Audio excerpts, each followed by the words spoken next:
Weather sponsored by MedCenter Health. Good morning, I'm First Alert meteorologist Audrey Pentecost. We are starting to see that sunrise on the horizon there. This is right outside the WVKO studio in Bowling Green, and it's really not looking too bad out there. We're nice and mostly clear. It's definitely not too bad with those mostly comfortable temperatures as well. But here's what we're watching and what I'm about to talk about. We do have some storms that could potentially develop for Thursday, but we'll stay mainly dry. And then as we head into Friday, that's whenever we can start to see some more of those strong to severe storms.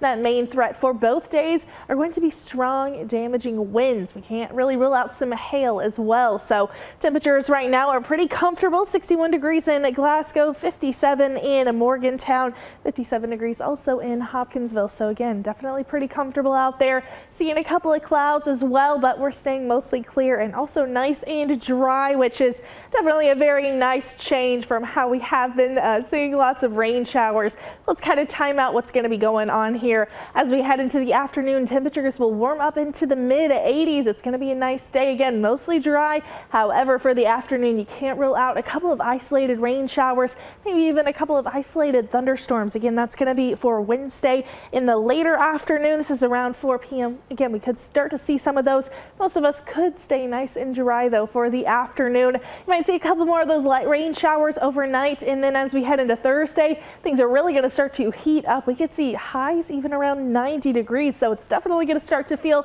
pretty warm for your Thursday. And we do have a cap in place for your Thursday, so we have that strong cap that could allow for none of these storms to start to form. However, we do have that chance for that cap to kind of deteriorate here, and we could see a couple of storms moving through on a Thursday in the late afternoon into the overnight hours.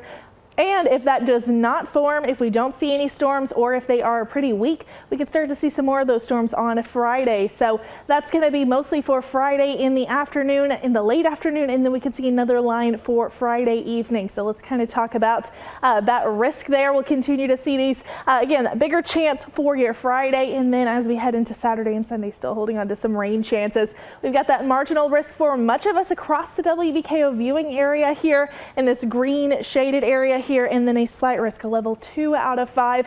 And that biggest threat is going to be gusty winds as well as the potential for some hail. But again, it's a lower chance than we have for Friday. If we don't see many storms on Thursday, then this Friday outlook seems to be when we'll see those stronger storms. Again, we have that slight risk across the area, a level 2 out of 5 across the area. So be aware of that. Make sure that you're staying weather aware. And what we're again looking at is the potential for some stronger winds as well as the potential for even some large hail. You can't really rule out a brief spin up tornado as well for Friday in the afternoon and into the evening. Again, here is Tilly Marie. Thank you so much to Mike and Sharon for sending this picture in. And this is such a beautiful picture. Again, in front of the rainbow, absolutely so cute. We'll see those scattered rain showers potentially in the afternoon, but we'll stay mostly dry and even sunny for this morning or the rest of this morning. 90 degrees for your high on Thursday. Pretty warm out there. And we are issuing that First Alert weather day for your Friday. 86 degrees for your high, 84 for Saturday, and we'll see those temperatures stay in the lower to mid 80s as we start to move into next week. 82 for Monday with isolated storms, and rain and storms continue even as we head into next Tuesday.